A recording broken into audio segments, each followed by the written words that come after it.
Hi, my name is Amari, and I'm a part of the Marcy Scholarship Program. And today I'm going to be talking to you about advocating for yourself through college. When I was in college for my first semester, it was really, really tough having support consistently to be able to have a successful semester.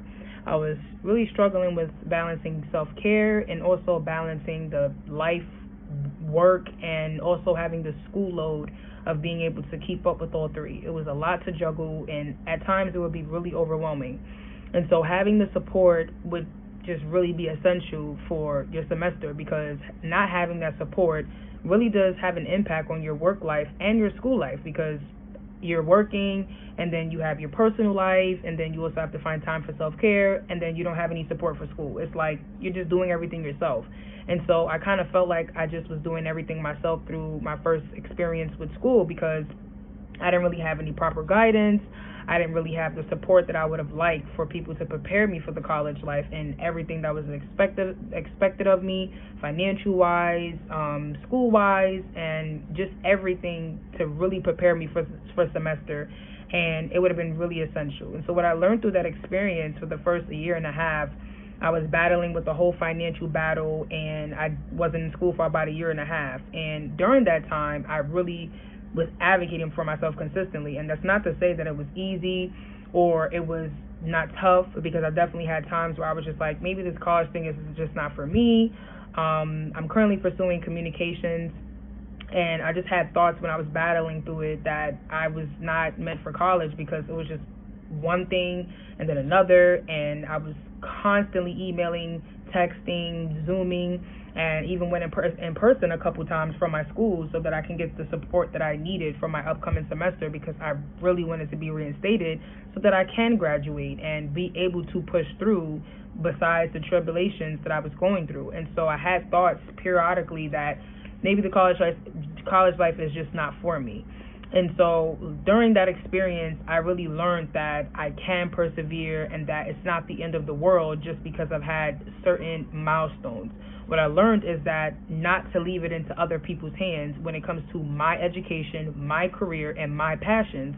And it's teachers' jobs to equip me with the best support possible anytime I reach out and ask for it. It shouldn't be a lack of consistency. It shouldn't be a lack of resources. It should be, this is what I need, this is how I need you to go about it, and this is what I need from you as my financial advisor, my advisor, my teachers, because this is what best will equip me to be a successful A student, period.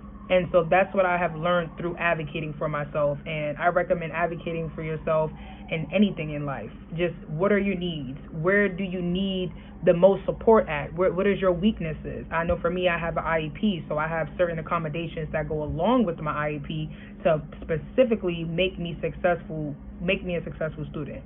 I don't want to just not reach out for support when I know that teachers that's their job to help me. And so don't feel ashamed or doubtful or anything, or feel like you're bothering anyone and just reaching out for support, because that's what their job is. That's what they're supposed to do. I feel like for me, I didn't want to reach out at certain times because I felt like I was emailing too much, talking to them too much, and I just felt like maybe I just should stop reaching out, because I was constantly emailing them, constantly texting them like, when is your availability, when are you going to be in person so I can meet with you? And I definitely know that they were probably a little annoyed because I constantly would email, but to be honest, I did not care, because that was their job, to equip me to be a successful student. And I've gotten restated this year, and I'm happy to be back in school coming in the spring. And so I want to thank the Marcy Scholarship for helping me through that process, because it definitely was tough trying to maneuver, stick it out, because it was just really overwhelming with the constant waiting and not hearing back from people. It was just kind of like a limbo. And so I'm not in limbo anymore, thank God, and I can be back in school. And so I highly recommend, if the teacher doesn't respond to you, your financial advisor, your advisor, you go in person, you email, you text, you Zoom, you do whatever needs to be done so your voice can be heard, because it does matter. This is your education, your success,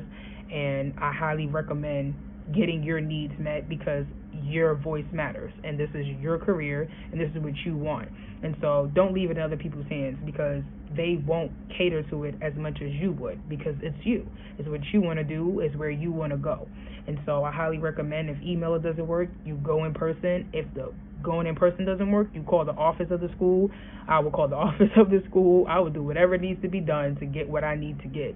And someone is always going to help you, even if a person in, people in your school didn't. The Marcy Scholarship, they helped me, and they weren't a part of my school, to be honest. So now that I'm being back reinstated, I'm getting the help that I need. I'm continuously emailing and going in person to make sure that I have everything I need for my upcoming semester. And so I highly recommend advocating for yourself.